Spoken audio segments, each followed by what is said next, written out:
Now this was a bad one. There is Jo Shimoda hitting the ground super hard, and the bike hitting him, and then laying on top of him.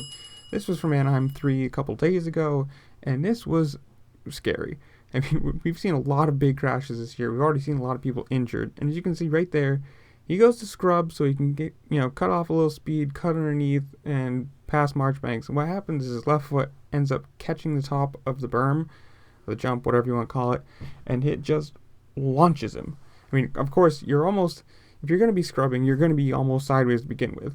And you can see right here, it just, takes the rear end of the bike, just flings it way out in front. Front end hits the next, or the, top of the next berm, and it's just pile drives him right into the ground. I mean, there's absolutely nothing you can do about this. It's, it sucks. I mean, this is a big crash. He was going for a position.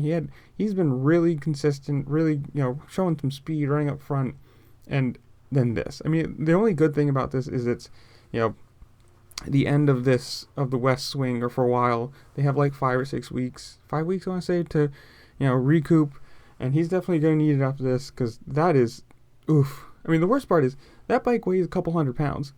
So, right here, clips the front end, pile drive himself into the ground, and then there's, you can see his front wheel smashes him in the head, and then it just ends up laying on top of him.